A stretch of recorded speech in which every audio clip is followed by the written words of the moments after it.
antes de empezar, hoy estuve hablando con una persona que vino tempranito, una genia, porque se acuerdan que en un momento que hablamos de, de lo que es la apologética, yo le dije que no hay preguntas tontas, hay tontos que no preguntan. Mira, esta persona me llevó a mí a,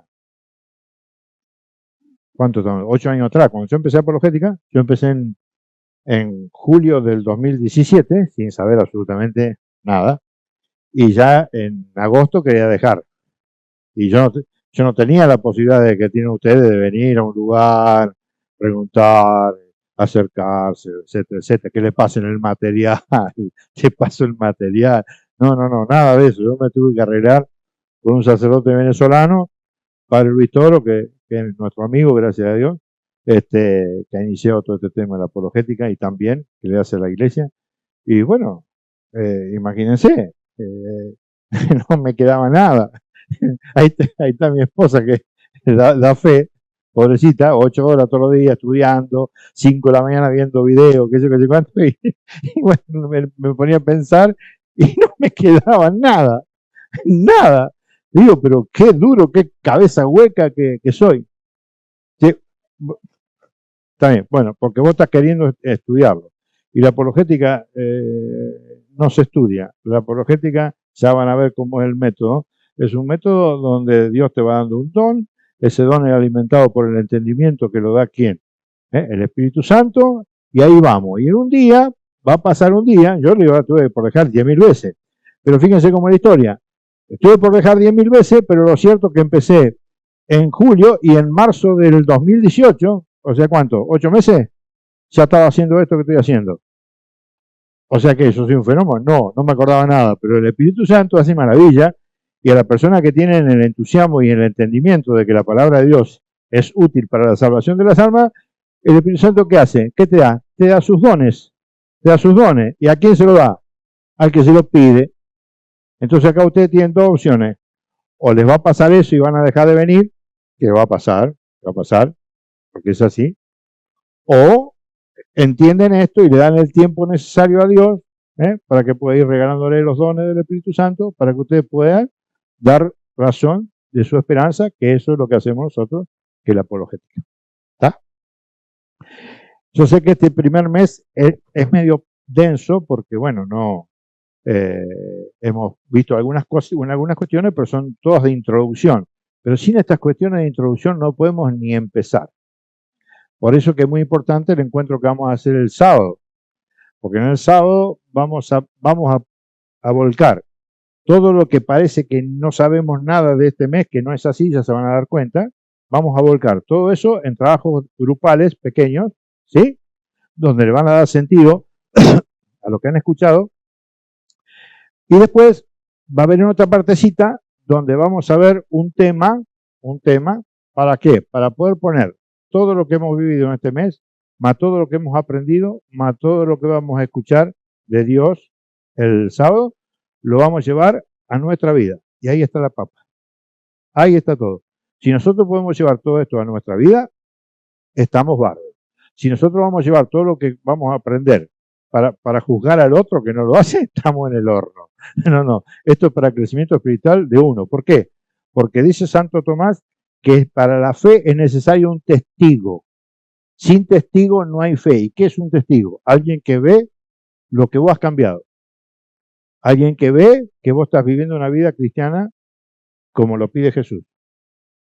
Y ese testigo es el que ve, y a través de ese testimonio tuyo con la vida y con la palabra, ¿sí? Se van a empezar a convertir otras personas. Personas que a lo mejor jamás vas a conocer, jamás vas a ver, jamás te vas a sentar a tomar un mate, como le gusta a Nacho, nunca.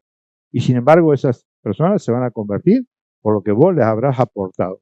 Y eso es hermoso e increíble, y yo tengo sobrada experiencia con esas cuestiones. Entonces, hoy no vamos a hacer algo muy intenso, sí, pero vamos a entender esto que es fundamental. Pregunto yo, sin que hayan leído, para ustedes, ¿han escuchado lo que es el ecumenismo? Sí, seguro. Sí, han escuchado. Bien. ¿Y para ustedes qué es el ecumenismo? Necesito algunos que lo digan, si saben, y si no, se callan la boca. ¿Un diálogo? Muy bien, eso no es.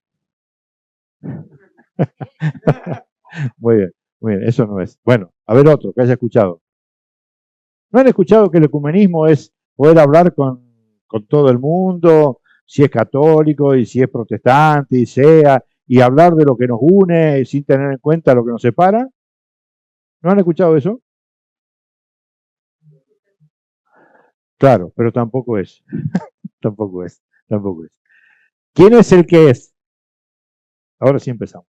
¿Quién es el que es? Dios. Bueno, entonces a Dios le vamos a hacer una oración para empezar esto, y a ese que es, ¿sí? Le vamos a dar la importancia que tiene el ecumenismo, porque ese que es el camino, la verdad y la vida. Entonces no hay movimiento ecuménico que saque a Dios del medio. Ya no es ecumenismo. Eso lo tenemos que entender, ¿sí? Porque hoy en función de eso, los católicos estamos todos calladitos en la boca y nos terminamos yendo de la iglesia. Así que nos vamos a parar, vamos a hacer una oración y vamos a empezar a entender un poquito de qué estamos hablando. Bien, en el nombre del Padre, del Hijo, del Espíritu Santo. Amén. Repitan conmigo. Santo y Divino Espíritu, destruye en mí toda pereza espiritual, toda indiferencia, todo temor, todo miedo, toda duda. Lléname plenamente de tu paz, de tu gozo, de tu alegría, de tu sabiduría. A ti, Divino Espíritu, que eres Dios y siempre nos acompaña, a ti sea el honor, el poder, la adoración y la gloria por los siglos de los siglos. Amén. Y empezamos esta enseñanza en el nombre del Padre, del Hijo, del Espíritu Santo. Amén. Muy bien.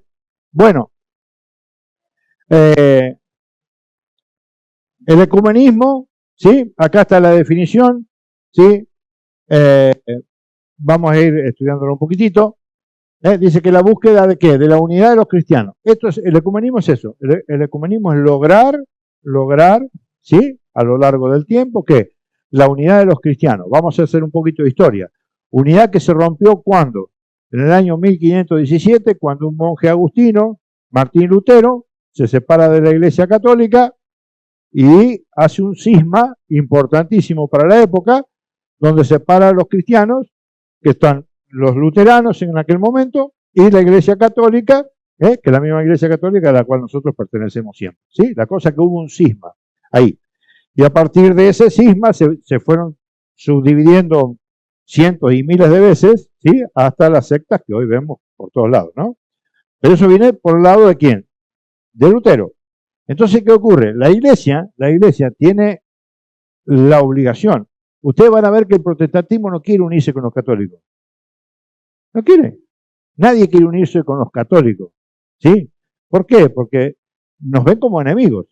Entonces, al vernos como enemigos, no tienen intención de que, justamente, acercarse a la Iglesia Católica. ¿Sí? Pero nosotros, como Iglesia Católica, necesitamos sí o sí, nosotros sí estamos llamados y obligados, ¿sí? A que a profesar nuestra fe, a extender nuestra fe y a defenderla. ¿Y hacer qué? Hacer carne lo que dijo el Señor, así cuando Jesucristo, allá en Juan 17, 21, hablaba con esta oración que habla con el Padre, que le dice, así como tú en mí y yo en ti somos uno, así que todos sean uno, nosotros, ¿para qué? Para que el mundo crea, para que el mundo crea.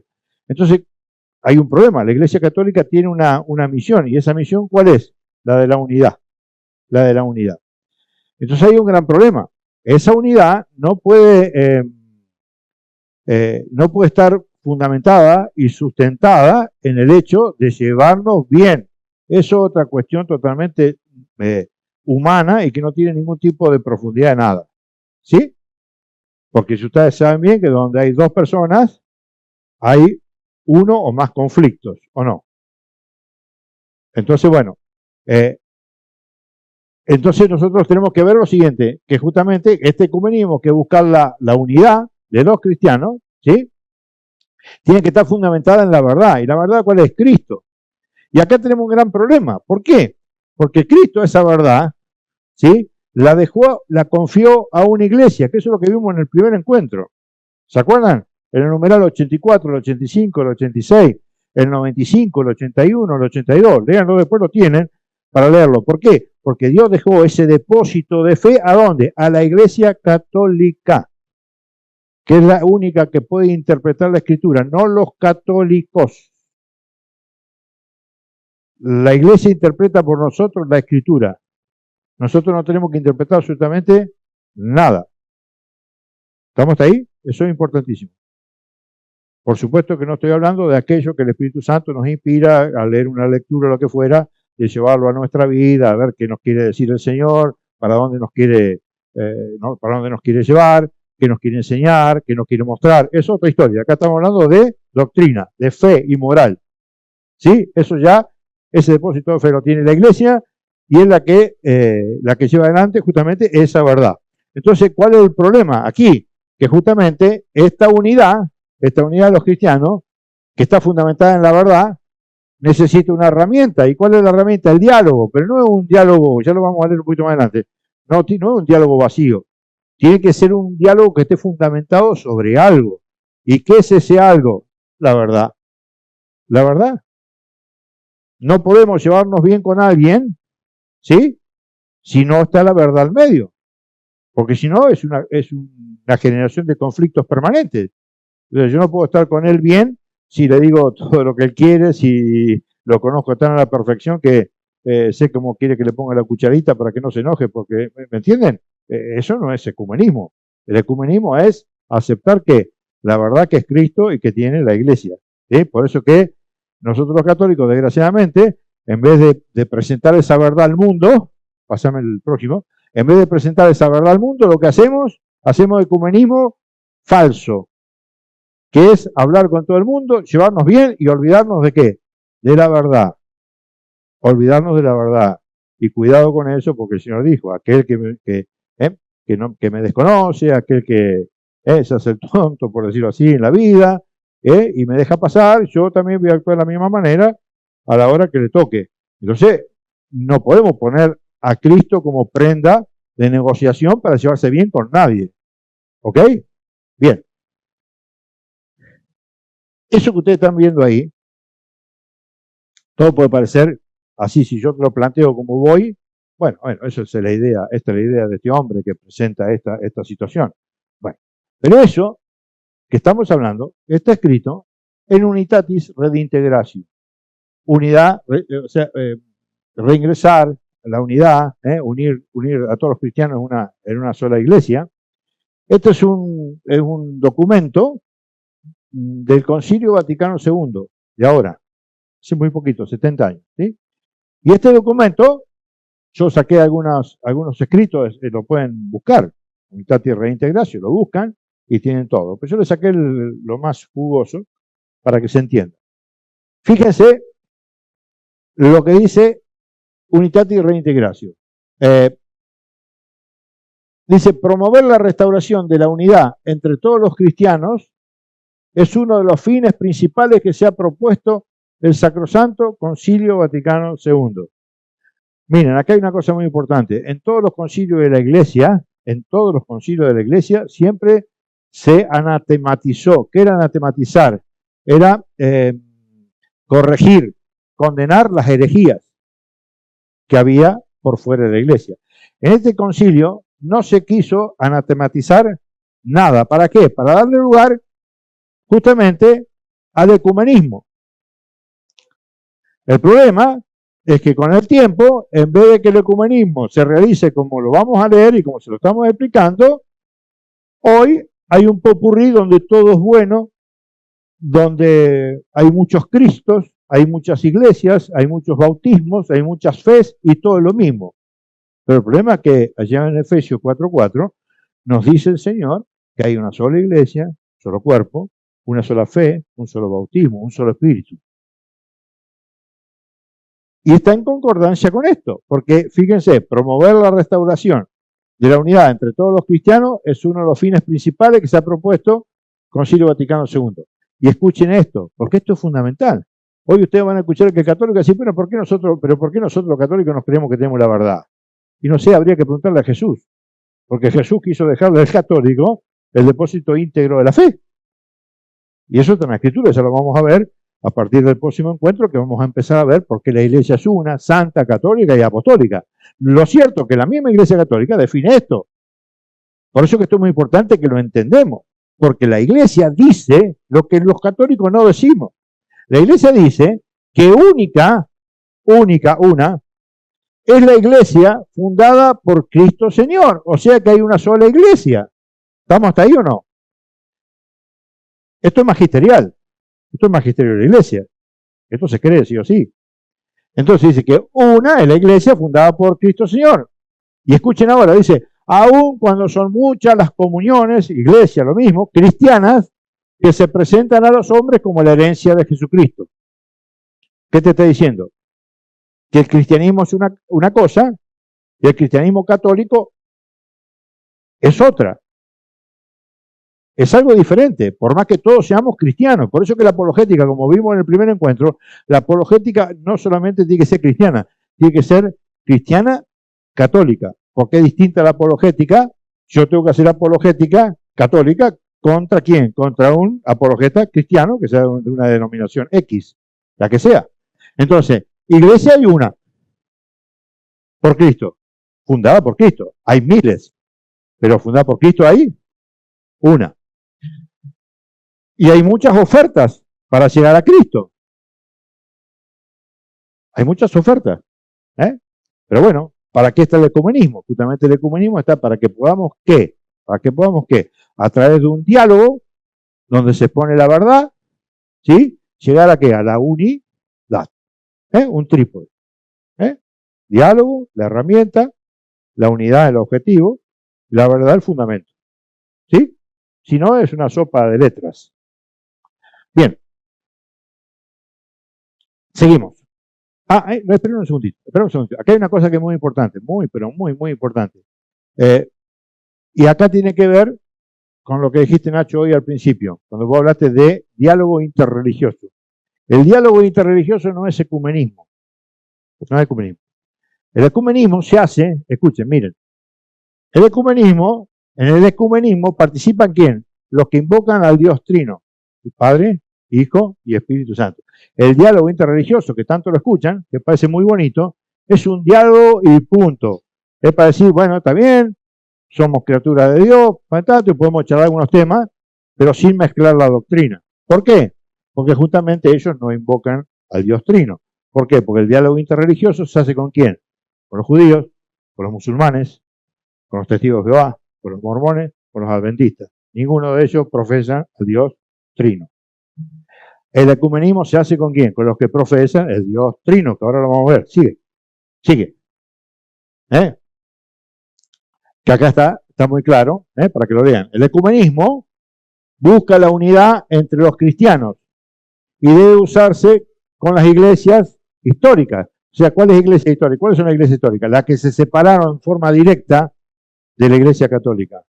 Y ustedes dicen, ¿qué tiene que ver todo esto que estamos escuchando? Nos está reventando la cabeza con esto. Muy sencillo. Yo el otro día le hice levantar la mano a ustedes para preguntarle cuántos de ustedes tienen en la familia un hermano evangélico. Levantaron la mano casi todos. O sea que hay una tarea, hay un ecumenismo doméstico. Hay un ecumenismo doméstico que hay que hacer, que hay que trabajar. ¿Y cómo lo hago? Si le digo A, se enoja. Me dice B, saca a la Virgen y tengo que sacar a la Virgen porque si no mi casa explota en un... ¿O no? Bueno, ahí está el gran problema. Entonces, ¿qué hacemos con respecto a todo eso? Muy fácil. Nos preparamos ¿para qué? Para hacer ecumenismo. ¿Y qué significa hacer ecumenismo? Traer a aquella persona. ¿Se acuerdan cuando leímos Santiago 5:19?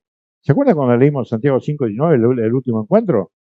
Que todo hermano que vuelva a la iglesia, aquel que se perdió, le salvará el alma de la muerte. ¿Se acuerdan? Es justamente por amor a las almas que uno tiene que hacer el ecumenismo necesario. ¿Para qué? Para que esa persona pueda recibir la verdad, que es Cristo, para volver ¿a dónde? A donde jamás se debería haber ido. ¿Estamos ahí? Muy bien.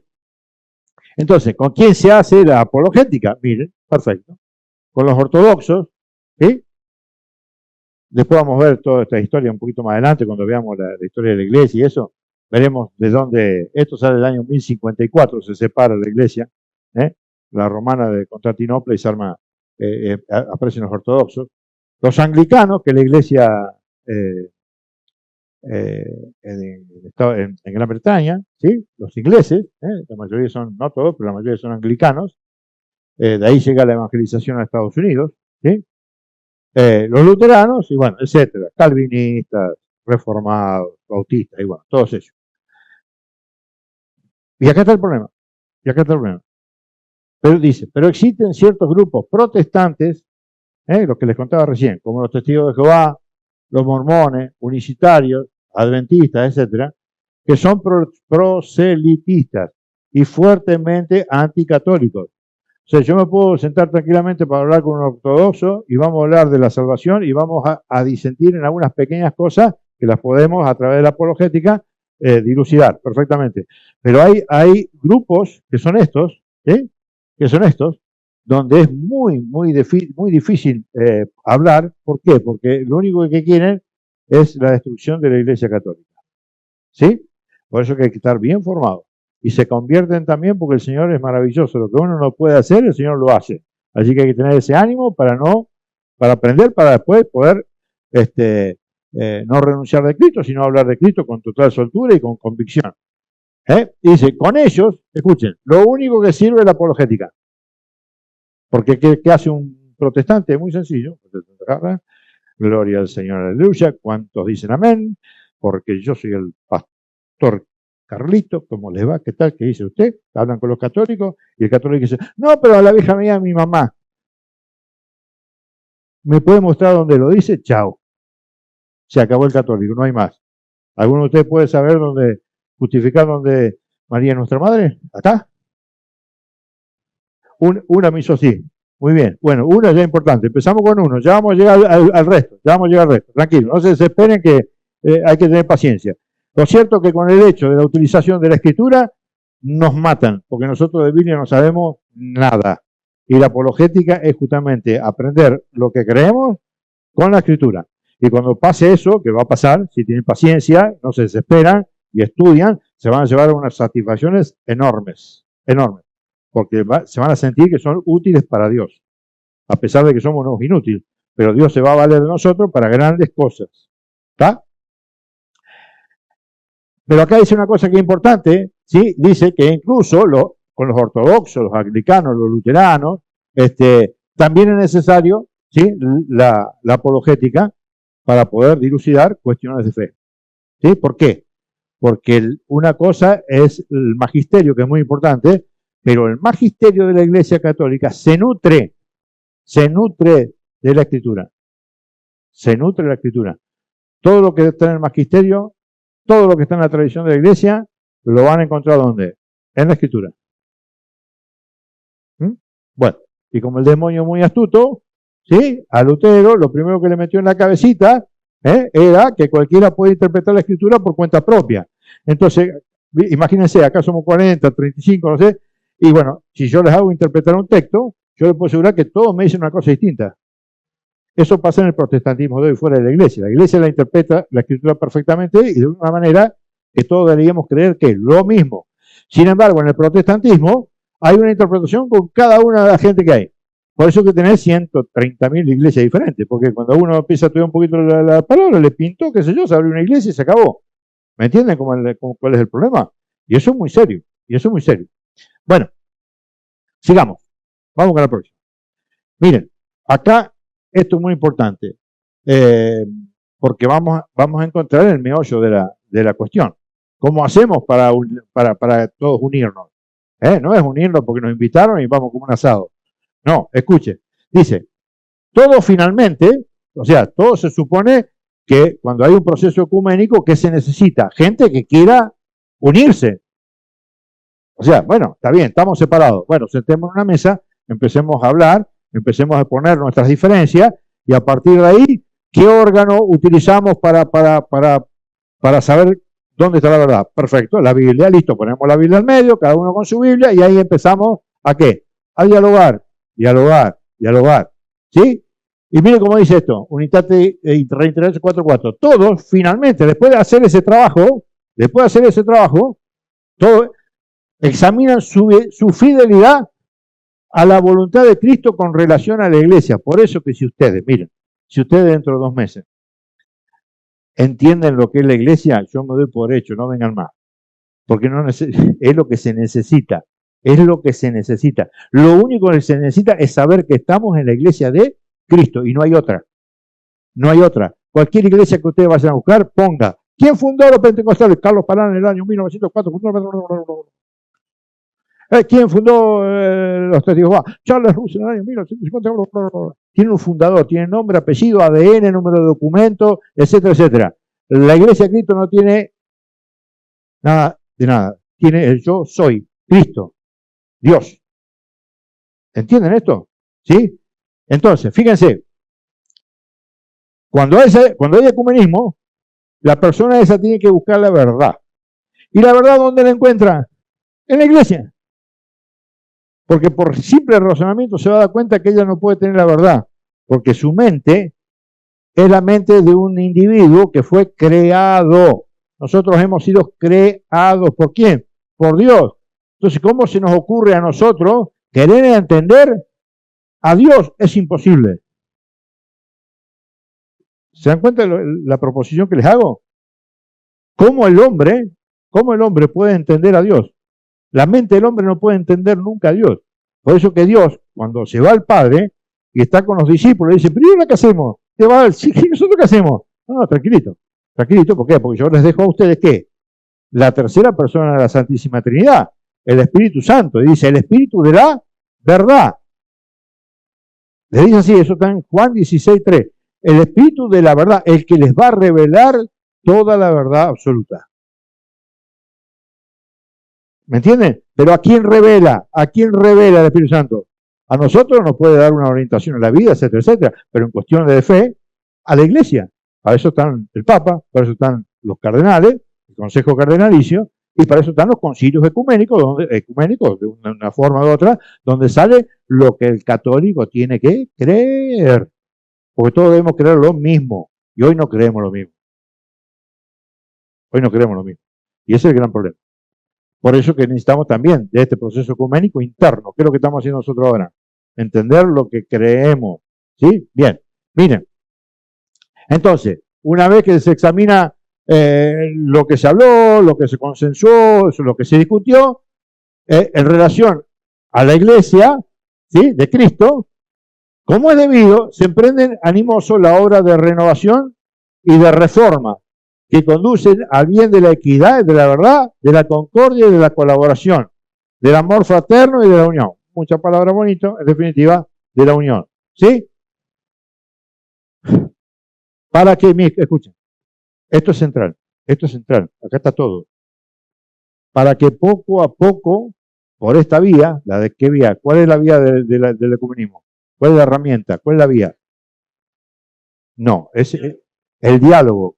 La herramienta es el diálogo. ¿Para qué? Poco a poco, por esta vía, superados todos los obstáculos que impiden la perfecta comunión eclesiástica, escuchen, todos los cristianos, todos, luteranos, calvinistas, reformistas, bautistas, todos, se congreguen en una única celebración de la Eucaristía. Ese es el centro de la unidad. No hay otra unidad en el mundo, en la iglesia, no existe otra unidad que la que genera, ¿sí? La Eucaristía, que significa acción de gracia, cuando todos compartimos ¿qué? El cuerpo de Cristo. ¿Por qué? Porque cuando nosotros comemos el cuerpo de Cristo, nos hacemos uno con Cristo. Es un misterio. ¿Qué quiere decir? Que si todos nosotros comulgaríamos en este momento, si estuviéramos en una misa, todos comulgaríamos, todos seríamos uno. Ese es el gran misterio de la unidad. No hay otro. No hay nada que pueda generar la unidad. La unidad la genera ¿qué? El cuerpo y sangre de Cristo. No hay otra unidad. No, esa es otra cuestión. Después te lo explico en privado. ¿sí? Que no tiene mucho que ver con esto porque eso tiene que ver con la Eucaristía y acá estamos hablando del ecumenismo, pero antes de irte te lo explico, ¿sí? No es que te lo impiden, es que es necesario saber qué vas a hacer. Ese es el problema. ¿De qué te sirve comer un copón entero así de hostias consagradas si no sabes que ahí está el cuerpo de Cristo? ¿Me entiendes? Y eso es un gran problema. ¿Por qué? Porque cuando habla con el protestante te dice, no, no, nosotros también hacemos la cena del Señor. Ah, sí, mira qué barro. Escuchen esta, apréndanla. Esta es muy importante. No, nosotros hacemos la cena del Señor, nosotros también comemos el pan. ¿Y vos crees que la carne? Sí, sí, creo que la carne. Ah, sí, pregunto. ¿Y vos adorás ese pedazo de pan? ¿Vos lo adorás como Dios? Ah, ¿cómo lo voy a adorar por Dios? ¿Te das cuenta que es una mentira? Vos no creés que ahí está el cuerpo de sangre de Cristo. Porque si vos creerías que ahí está el cuerpo de sangre de Cristo, adorarías ¿a quién? A Cristo Eucaristía. Cristo que se hizo pan. ¿Para qué? Para la salvación del hombre. Por eso nosotros que parecemos tontos, que no somos tontos, ¿me entendés? Vamos y nos arrodillamos y hacemos adoración ¿a quién? Al Santísimo. ¿Y dónde está el Santísimo? En ese pedacito de pan que ya no es pan. Ya no es pan. Se ve como pan, pero no es pan. ¿Escucharon? No es pan. Ya no es más pan. ¿Sí? Bueno, entonces, ¿cuál es el fin del ecumenismo? La Eucaristía. ¿Qué te está diciendo eso? Te está diciendo que no es lo mismo ser pentecostal que católico. Porque en el pentecostalismo vos no te vas a encontrar con la Eucaristía. Porque no tienen la Eucaristía. Porque no tienen sacerdote. No tenés sacerdote, no tenés Eucaristía. Y la enseñanza es distinta. Entonces yo no puedo generar este ecumenismo en la iglesia, en cualquier iglesia que no sea la católica. Porque es la única que tiene que el mandato de Cristo, ¿sí? ¿De qué? Hagan esto en memoria mía. Esto es mi carne. Esta es mi sangre, sangre de la nueva alianza. Entonces, ¿qué ocurre? Todo ese ecumenismo tiene que terminar necesariamente ¿dónde?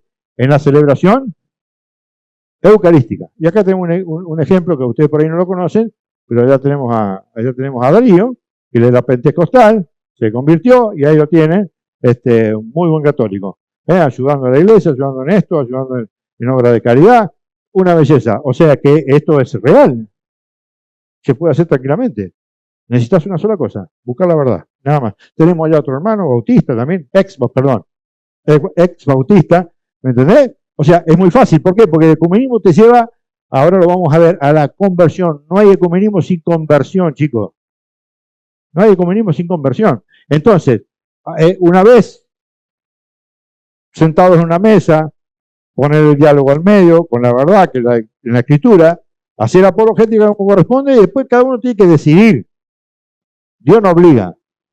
Cada uno tiene que decidir. Y aquel que ve realmente lo que Dios quiere en relación a Cristo, pero en relación a quién, a su iglesia, va a participar ¿de qué? Del ecumenismo, de la unidad de los cristianos. ¿Participando en qué? En la única celebración de la Eucaristía. Porque usted tiene que aprender en apologética a utilizar las palabritas. La palabrita única es muy importante, única. ¿Qué quiere decir? Que en el mundo no hay dos Eucaristías. Hay una sola, la católica, no hay más. ¿Estamos? No solamente eso, miren lo que dice. En orden a la unidad, escuchen, de la una y única iglesia. Ay, no, pero a mí el diácono aquel, no, para mí el padre aquel, y a mí el laico aquel, me dijeron que no, que somos todos iguales. A mí lo que diga me importa muy poco. A mí lo que me importa es lo que dice quién, la escritura, y lo que dice la iglesia, y lo que dice la tradición. Y la que la iglesia me dice es que ese ecumenismo tiene que terminar en la única celebración eucarística que es la de la iglesia católica. ¿Y en qué lugar? En la una, que eso es lo que vamos a ver el próximo jueves. Una y única iglesia, no hay más iglesia. De Cristo no hay más. De los demás, miles, ¿sí? Decenas de miles. Pero hay una sola iglesia, que es la iglesia de Cristo. Es una y única. A la unidad que Cristo dio a su iglesia desde un principio. Y escuchen lo que dice la iglesia católica. O sea, escuchen, a ver, si yo me equivoco algún día, me lo dicen. Es fundamental. Porque no podemos creer lo que dice la gente. Antes, en la iglesia, se hablaba el mismo idioma, todos pensaban lo mismo, todos predicaban lo mismo, no hay un problema, hoy es un problema distinto.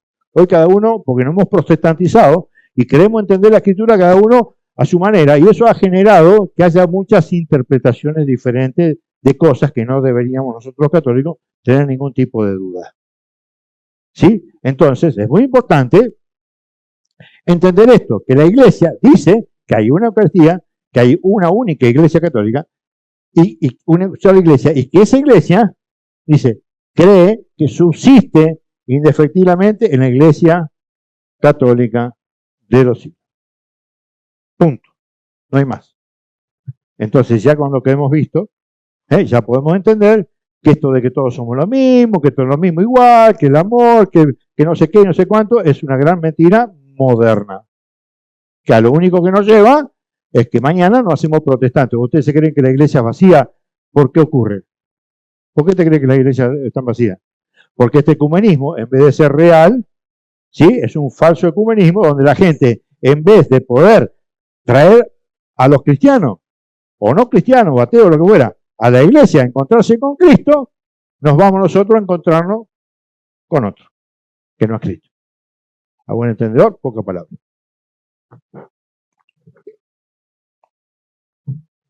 Seguimos. Miren, Unitet y Reintegración 3. Los hermanos separados, dice, sin embargo, ya particularmente, ya sus comunidades y sus iglesias, no gozan, escuchen esto importante, no gozan de aquella unidad que Cristo quiso dar a los que regeneró y vivificó en el cuerpo. ¿Qué quiere decir eso? Bautizado. ¿Sí? Regenerar, vivificar, sinónimo de bautismo. En un cuerpo, iglesia, una iglesia. Y en una vida nueva que manifiestan las Sagradas Escrituras y la tradición venerable de la iglesia. Y escuchen, porque esto viene bien rayadito, porque esto es palabra de la iglesia y es muy importante. Cuando uno no puede decir, este se salva, aquel no se salva, no. Para eso está el Señor. Para eso está el Señor y Él sabrá quién se salva y quién no se salva, pero nosotros sí sabemos algunas cositas. Y dentro de esas cositas que sabemos, es lo que van a leer ustedes acá. Dice, solamente por medio de la Iglesia Católica de Cristo, que es auxilio general de la salvación, puede conseguirse la plenitud total de los medios salvíficos. Creemos que el Señor entregó todos los bienes de la nueva alianza a un solo colegio apostólico, eso es lo que vimos otro día con el Catecismo y con Dei Verbum, a saber, el que preside Pedro, para constituir, escuchen, un solo cuerpo de Cristo en la tierra, al que tienen que incorporarse totalmente todos los que de alguna manera pertenecen ya al pueblo de Dios. O sea, tenés el cuerpo de Cristo, que es la iglesia, los bautizados, pero fuera de esa iglesia también hay pueblo de Dios. ¿Por qué? Porque hay mucha gente que está bautizada en otras denominaciones cristianas que sirve el bautismo, pero acá lo importante de todo esto es entender que en esas iglesias hay algunos medios de salvación, pero no completos. ¿Sí? Entonces, ¿en qué iglesia quiero estar yo? Yo quiero estar en la iglesia, ¿sí? Que es auxilio general de la salvación, donde está la plenitud total de los medios de salvación. Yo quiero estar en la iglesia católica. No me quiero jugar una fichita, bueno, me quedo donde estoy, tranquilo, total que yo veo por ahí el Señor. No, porque es bastante complicado el tema. Aparte no tenemos que perder, bueno, el otro día estuvimos discutiendo un poquito con este tema con alguien que no importa el nombre, así se lo puedo contar. Y me decía, no, pero también en los protestantes también tienen algún medio de salvación, como el bautismo. Sí, todo muy bonito. Pero escuchen esto y grábenselo en el corazón. Todo lo bueno que puede haber en el protestantismo es propiedad de la Iglesia Católica. Porque lo bueno que se llevó Lutero no lo inventó él. Dios no lo inspiró a él, ni el Espíritu Santo lo inspiró a él para entender la Santísima Trinidad, ni la Eucaristía, ni nada de todo lo bueno que puede tener todavía. Eso lo sacó ¿de dónde? De la Iglesia Católica de los siglos, de siempre. Ahí está el depósito de la fe. Y lo que han hecho, se han separado, han apostatado, han cometido herejía, han cometido cisma y se han llevado una partecita de la iglesia. O sea que todo lo bueno que puedan tener es propiedad nuestra. ¿Está claro? Bien. Bueno, seguimos. Esto es importante, mira, ahora nos estamos metiendo un poquito en el ruido. Dice, porque vino que ahora dice, no, con la palabra, esto lo vimos en el primer encuentro, ¿se acuerdan? No, con la palabra no se, que yo puse error católico, ¿se acuerdan? Con la palabra no se discute. ¿Quién dijo eso que no se discute? Claro, no se discute la manera que vos tenés en la mente, de pegarte, de romperte, insultarte, no, eso no tiene que ver con discusión. Y vimos perfectamente bien en lo que eran las definiciones, lo que decía la escritura, etcétera, etcétera, con respecto a lo que significa que discutir. Se puede discutir tranquilamente. Por eso te dice que en ningún caso dice debe ser obstáculo para el diálogo con los hermanos separados el sistema de exposición de la fe católica. Ay, no, pero vos sos muy directo. ¿Y qué me importa si no tiene que haber ningún problema para la exposición de la fe católica? Ah, y yo soy muy, no sé, miedoso. Cada uno podrá exponer la fe como lo pueda hacer, porque cada individuo es diferente o no. Acá no somos dos iguales, ninguno. Podemos haber algunos que tenemos afinidad, pero no iguales. Cada uno es diferente. Bueno, no importa la forma de exposición que cada uno tenga para exponer la fe. Eso sí, la fe se debe exponer. Si no, no hay ecumenismo, si no, no hay verdad. ¿Está? Escuchen, nada, esto es muy importante, nada es tan ajeno al ecumenismo como el falso irenismo, que pretendiera desvirtuar la pureza de la doctrina católica y oscurecer su genuino y verdadero sentido. ¿Por qué se llama falso irenismo? Porque Irineo de no me acuerdo cuánto, un francés, cuando se produce la separación de Lutero, cuando se produce el cisma, él, bueno, quiso unir a la iglesia católica con la iglesia protestante y los quiso sentar a una mesa y hacer lo que es el falso irenismo, pues se llama así, que si, bueno, ustedes se dan un poquito acá, ustedes se dan otro, o sea, un negocio, ¿me entendés? Bueno, bajame un poquito acá, subimos un poquito acá, hacemos un negocio y armamos una nueva religión hermosa. No, no, porque el depósito de fe uno solo. ¿Me entienden? Por eso que el ecumenismo, entendido como lo entendemos hoy los católicos, no como lo estamos presentando acá, que es real, porque esto es lo que la iglesia dice, es el falso que irenismo. ¿Por qué? Porque mira lo que dice.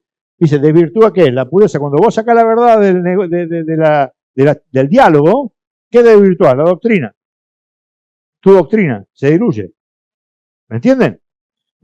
Bueno, y miren lo que dice ahora. Dice, la fe católica hay que exponerla al mismo tiempo, con más profundidad y con más rectitud, para que tanto por la forma, como por las palabras, pueda ser cabalmente comprendida también por los hermanos separados. O sea que eso de que yo me callo la boca, no les digo nada, o vienen, me escondo porque tengo miedo, eso es para cobarde. Eso es para cobarde. ¿Por qué? Porque ya lo leímos en el numeral 1270 y 1285 del Catecismo de la Iglesia, que a nosotros el Señor nos ha regalado un don maravilloso, que es el don del bautismo. Y nos ha regalado el cuerpo de Cristo, y nos ha regalado el sacramento de la penitencia, y a algunos, y a la mayoría, nos ha regalado el sacramento de la confirmación, por el cual nosotros estamos obligados a extender y defender la fe que Dios nos ha regalado. Y ojalá que le haya pegado eso de cobarde, porque sí, porque el católico que no profesa esta fe, sí, es un cobarde, y Dios le va a pasar cuenta, porque pues Dios te ha regalado eso, ¿para qué? Para que hagas algo, y no para que sea un fenómeno, no, para que hagas dentro de tu vida, dentro de tu cotidianidad, ¿sí? Lo que Él necesita que vos hagas.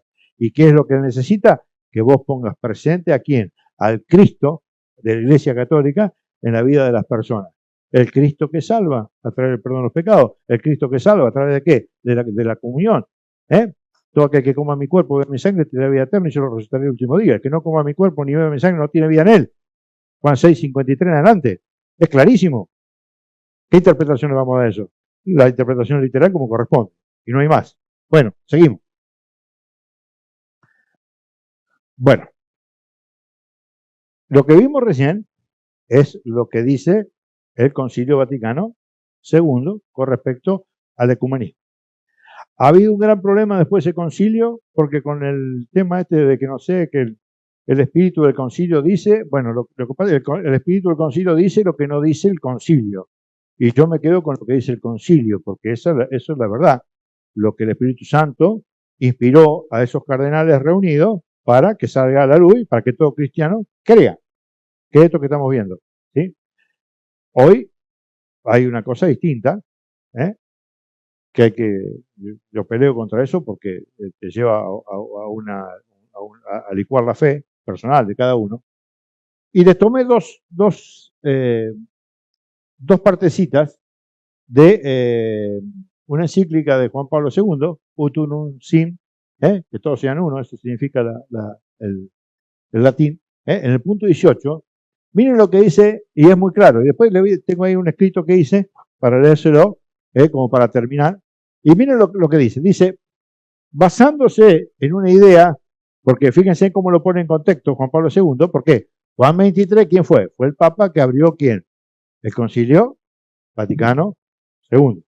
¿Y cuál era eh, lo que tenía en mente Juan 23? Era justamente hacer un concilio pastoral, no doctrinal, pastoral, que reflejara en gran medida esta idea de poder unir a los cristianos, lo que les comentaba hoy, sin ningún tipo de, de juicio ni nada por el estilo sobre herejías y eso. Entonces, ¿qué ocurre?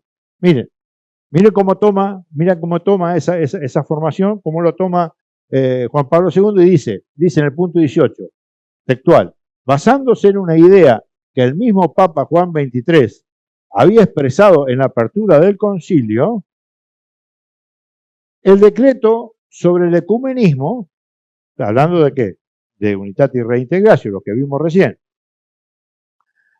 menciona el modo de exponer la doctrina entre los elementos de la continua reforma. Escuche, no se trata en este contexto de modificar el depósito de la fe. No podemos modificar absolutamente nada para que el otro se sienta cómodo. Estamos hablando de fe. De cambiar el significado de los dogmas. ¿No han escuchado ustedes los católicos ahora? Yo soy católico, pero no soy dogmático. ¿No han escuchado o no? ¿No? ¿Ustedes hablan con algún católico o no? ¿Hablan con los católicos? Ustedes no hablan. ¿Nunca escucharon? Yo soy católico, pero no soy dogmático. A mí con los dogmas, no me vengan con los dogmas, que los dogmas. ¿Nunca escucharon?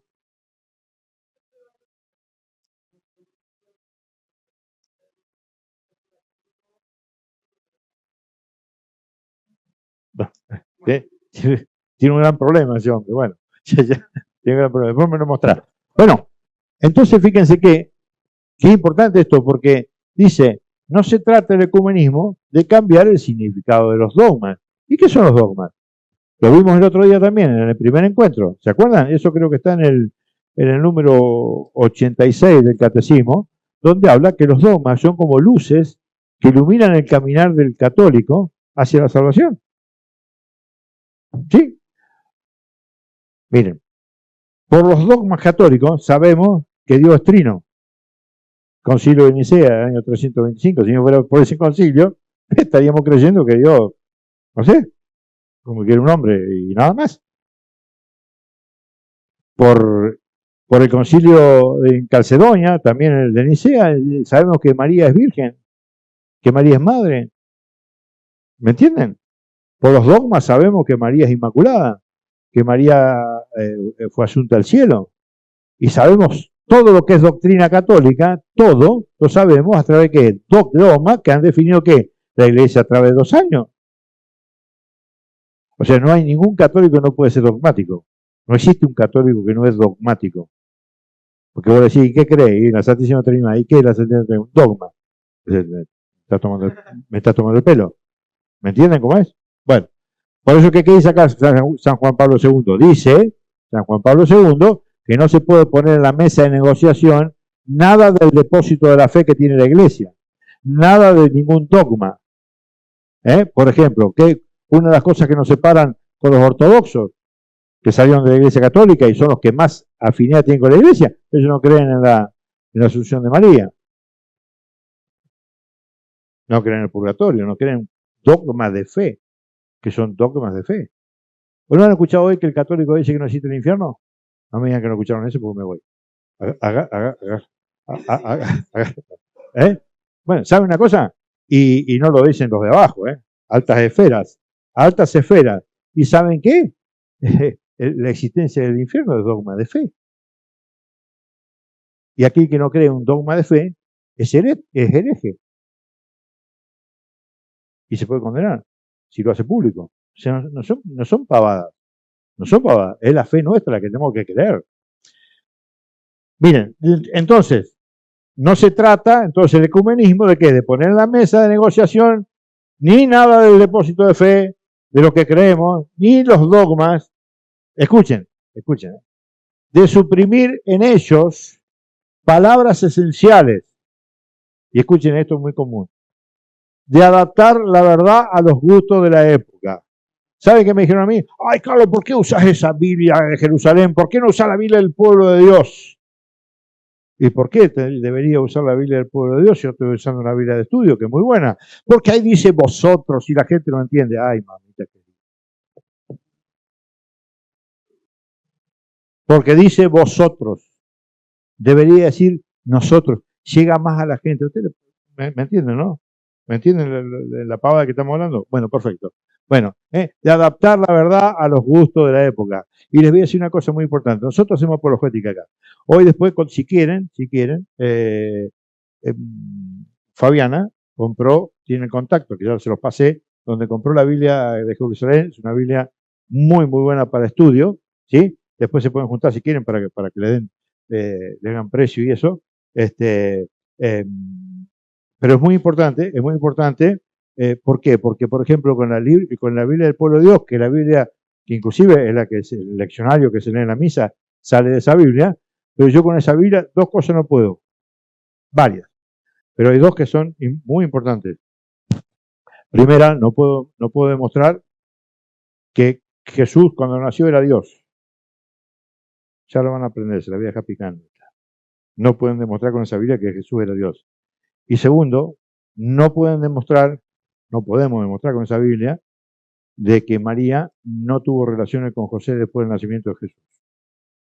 Porque para adaptar al gusto de la época, nosotros, que parecemos unos tontos, ¿me entendés? O sea, le han cambiado el texto para que se entienda mejor. Y lo único que han hecho, han desvirtuado el sentido de la escritura, porque han cambiado que el original del griego decía una cosa, para que lo entiendan cambiaron. Entonces yo sé que para el tipo que estudia un poquito la Biblia y quiere formarse, es una desgracia. Se las dejo así, ya veremos después en qué cita está y toda esa cosa cuando hablemos de María. Bueno.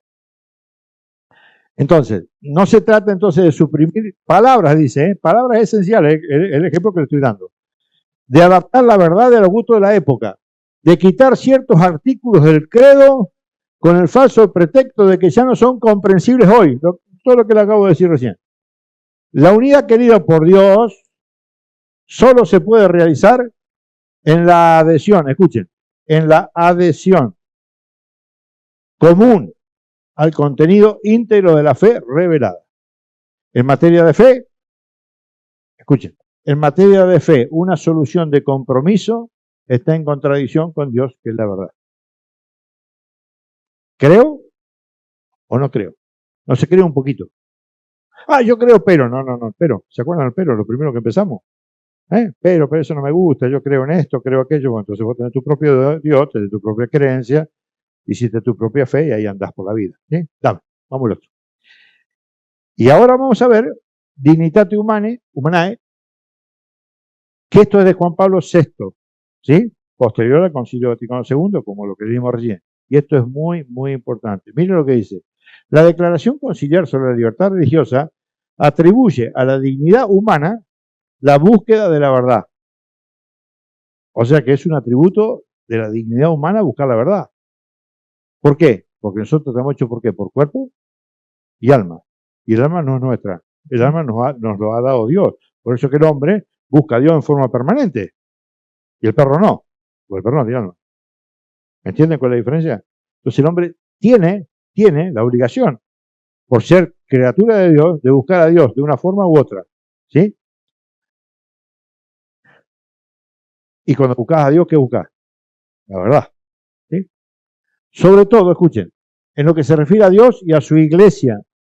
Porque acá ustedes tienen que entender una cosa que es importante, ya lo vamos a ver ahora seguramente el próximo encuentro o el otro, donde en Colosenses 1:18 dice que Cristo es la cabeza del cuerpo que es la iglesia. No está separado el cuerpo de Cristo. No hay Cristo sin iglesia. No hay iglesia sin Cristo. Cristo es la cabeza del cuerpo, que es la iglesia. Entonces, ¿cómo te imaginas vos una cabeza con un cuerpo? ¿Cómo se lo imaginan? Ahora me dice alguno con una guillotina, la cabeza por allá, el cuerpo por allá, y agarro y me voy. No. O sea, ¿cómo te lo imaginas? Unida, una unidad. Bueno, eso es Cristo, por la iglesia, es una unidad. No se puede interpretar la iglesia por allá y Cristo por allá. Tampoco se puede interpretar, como dicen los evangélicos, como miles de iglesias. ¿Cómo miles de iglesias? Imagínense, ¿cómo se imaginan ustedes a la cabeza Cristo con un montón de iglesias? ¿Cómo se lo imaginan? Como un dragón, ¿viste? Montón de una cabeza con infinidad de cuerpos. No, porque cuando Cristo habla de la unidad de la iglesia, habla siempre y toma el ejemplo del hombre, cuerpo, en unión con los demás, la cabeza, él, o por ejemplo utiliza el ejemplo del hombre y la mujer, el esposo y la esposa, ¿sí? Que el esposo es cabeza de la mujer, que representa a la iglesia. O sea, esto es muy sencillo. Entonces dice, por tanto, dice, un estar junto, ese que yo hoy les hablaba, un estar junto que traicionase la verdad, estar junto por estar, pero que traicionase la verdad, estaría en oposición con la naturaleza de Dios que ofrece su comunión para que todos seamos uno, que es la Eucaristía. Esto es central. ¿Por qué? A ver, yo les voy a leer algo ahí que separé, que tiene algunas cositas muy interesantes. También todas son pequeñas extracciones que hice de. Yo le agregué alguna cosita, pero sobre todo de Juan Pablo II.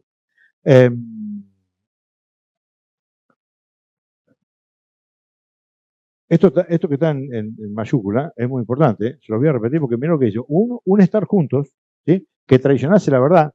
¿Qué significa traicionar la verdad? Verdad es Cristo, chicos. Verdad es Cristo. Un estar juntos. Si yo quiero estar junto con el que testigo de Jehová y hablamos de pavada, pero nunca hablamos de la fe verdadera, ¿sí? Traiciona la verdad. O sea, si yo no puedo hablar con él de Cristo, ¿me entendés? No puedo hablar porque nos peleamos. Es preferible pelear si no traicionar a Cristo. ¿Me entienden con el tema? Porque el problema que tenemos los católicos es que somos hipócritas. Muy hipócritas. Entonces no nos animamos a hablar, no nos animamos a decir la verdad. Queremos estar todo bien, sin problema, mentira, porque estás atento ahí a que cualquier cosita que el otro piense, ya salta la ficha. Miren, yo les voy a decir una cosa. Yo tengo esta experiencia gracias a mi matrimonio. A mí la apologética y muchas otras cosas en la iglesia me llevó a poder hablar con mi esposa de lo que sea. No tengo nada oculto, ni ella. No tiene nada. Podemos hablar de lo que sea, por más duro que sea, eso te da la libertad. Te da la libertad. Y justamente en la iglesia eso te da la libertad religiosa de poder hablar tranquilo de lo que es Dios. Y eso te eleva. No te eleva personalmente, te eleva el espíritu. Te regala espiritualidad. Te hace entender una vida de otra manera. Entonces el único deseo que vos vas a tener es eso que Dios te ha regalado a vos, porque es un don de Dios, no mío, y es de ella, hace que vos puedas llevarle el amor a los demás. Y el amor a los demás no es llevar una docena de facturas, chicos. Llevar el amor a los demás es llevar el amor de Cristo, el amor de cruz. Ese Cristo que fue a la cruz, ¿para qué? Para darte la misericordia necesaria para que te pueda salvar. Y nosotros no podemos traicionarlo, desconociendo lo que Él hizo por nosotros. Bueno, ahora les voy a leer esto, para terminar, que tiene algunas cositas muy interesantes y que redondea un poquito todo lo que vimos, ¿no? Dice, una vez que comprendemos la necesidad de la unidad y de la verdad como fundamento de todo ecumenismo, el otro término necesario es el diálogo. ¿Estamos ahí? Que no tiene sentido si no hubiera unidad en la verdad. La única unidad que sirve no es la unidad en el diálogo. No. Es la unidad en la verdad. Si no, no hay unidad. De aquí que el falso ecumenismo se caracterice por la negación de la verdad. Y eso es terrible, porque negar la verdad es negar a Cristo. Si yo por quedar bien con alguien niego a Cristo, estamos en problemas. Porque nosotros con el credo, ¿qué decimos? Ah, creo en la Santa Iglesia Católica. ¿Crees en la Iglesia Católica? Sí, sí, después salís de acá y te agarra cualquier evangelito. Ah, pues sí, lo mismo, che, gloria al Señor, aleluya, cuando dicen amén, pa, pa, pa, nos tiramos. ¿De qué hablamos? ¿En qué crees? Estás creyendo en algo que estás profesando porque lo conoces y dale que va. Quiero en la resurrección de la carne. ¿Quién me la explica? ¿Quién me la explica? Creo en la resurrección de la carne. Ah, ¿me entienden? Hay que conocer la fe y para eso estamos acá, no se preocupen, ya lo van a saber con cita bíblica impresionante. Allá ¿cómo se llama? El Nacho va a salir, una locura va a salir. Este, ¿me entienden con el tema? Entonces dice el falso comunismo se caracteriza por la negación de la verdad. Y acá dice una cosa muy importante, una palabra que es importante. Dice, por todo esto es muy importante resaltar que sin verdad objetiva, no subjetiva. Hoy estamos acostumbrados a hablar del subjetivismo. Todo es subjetivo, todo es relativo, todo es relativo. Ay, qué rico mate, es un asco el mate, pero ay, qué rico te salió el mate, pero gracias, no me ve más. No, un asco el mate, ¿me entendés? Hay que ser objetivo, porque siempre nos manejamos la subjetividad, y la subjetividad te lleva ¿a qué? A generar conflicto. ¿Me entienden cómo es? Porque yo saben por qué digo todas estas cosas, porque yo aspiro. Lo que siempre aspiraba en todas estas cosas en la iglesia. Acá se tiene que armar una comunidad. Pero no una comunidad aparte de la. No, una comunidad de personas que buscan a Dios. No estoy hablando de una comunidad de catedral, una comunidad de Jesús misericordioso. No. No. Una comunidad de personas que tienen un solo objetivo. Y para que eso sea necesario, por eso que están los encuentros de fin de mes, el último sábado. ¿Por qué? Porque en esos encuentros vamos a aprender a conocer al otro. Para conocer al otro, ¿por qué? Porque vamos a hacer una terapia psicológica. Gloria al Señor, aleluya. ¿Cuánto dicen amén? Libérate. Saca. No. ¿Por qué? Porque la palabra presentada en la escritura y en una buena predicación y con una buena alabanza, ¿qué hace? Te hace llevar a Dios al corazón. Y cuando Dios llega al corazón, vos querés compartir tu alegría o tu sufrimiento con el otro. Y ese otro va a poder hacer unidad con vos. ¿Por qué? Porque se va a dar cuenta que quizás el problema que tiene no era tan desgraciado como que tiene el otro. Y va a tener un poquito de misericordia por primera vez con el otro porque ya salió de su yo y se da cuenta que su problema no era tan grande como para el mundo que se está haciendo. ¿Me entienden? Por eso que esto es muy importante. Y el sábado, ojalá que vengan todos, porque es muy interesante el encuentro que vamos a hacer y vamos a ver todo ese tipo de cuestiones. ¿Sí? Escuchen, y ahí nos vamos a dar cuenta que sabemos más de lo que cada uno de ustedes le parece. Ya van a ver, acuérdense. Más vale que todos tengan las hojitas todas preparaditas, ¿no? Porque los trabajos que vamos a hacer sobre todas estas cosas es con el material, ¿ok? Miren, dice, por eso, el sincretismo, ¿qué es el sincretismo?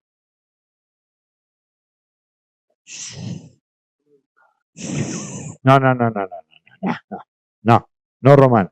El silencio es necesario para cualquier católico. El momento de silencio con Dios, sin ruido, sin música, sin nada, es fundamental. No, el sincretismo es no el silencio que uno necesita para crecer espiritualmente. Me callo la boca por miedo a, no digo nada, dejen todo, el ocultismo, todo ese tipo de cosas, es por el sincretismo. Y escuchen lo que dice Juan Pablo, dice, el sincretismo o indiferentismo religioso. Esa es la gran energía de esta época, el indiferentismo religioso. Todas las religiones son iguales, y la han escuchado, a alta esfera. Todas las religiones llegan a Dios, no señor. Hay una sola religión que lleva a Dios, la Iglesia Católica, no hay más. Ya lo vamos a ver también, hoy vimos una parte también. Miren, dice, por eso el indiferentismo religioso que se funda, miren en qué se funda el indiferentismo religioso, en la opinión equivocada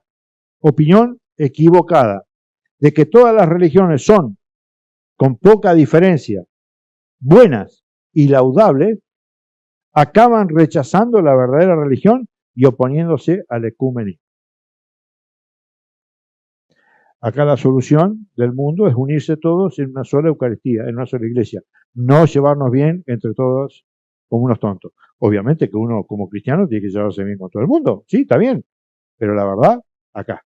Después, ya te la dije, ya la expuse, ¿la querés querer? Fantástico. ¿No la querés querer? Fantástico. No pasa nada. Para eso tenemos el libre albedrío. Sí, porque Dios no es dictador. Dios no te obliga a querer. Dios te presenta la verdad, la acoges, bueno, problema tuyo, ¿ok? Que ese es otro tema.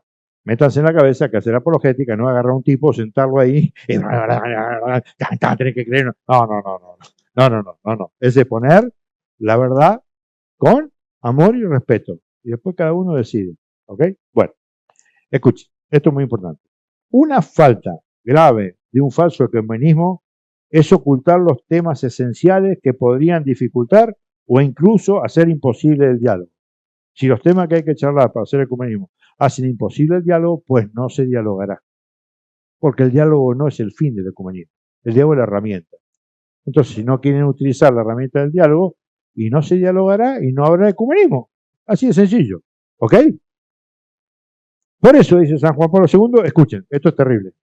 Nos alerta de un falso ecumenismo, y escuchen cómo lo pone. Dice, que invade, o sea que está en la iglesia por todos lados, que invade y corrompe la fe, confunde y disuelve. Si hay discordancia en temas esenciales, la verdad, escuchen, por favor esto, la verdad exige que se llegue hasta el fondo. No, hasta no va porque se están por pelear, se están por pelear, levantaron el tono, no, ay, corten. No. Juan Pablo II dice que la verdad exige que se llegue hasta el fondo del asunto. Está bien, se levantó un poco de calor, listo, tranquilo, relajemos, tomemos un vasito de agua, sentémonos, somos personas educadas, y empecemos tranquilitos.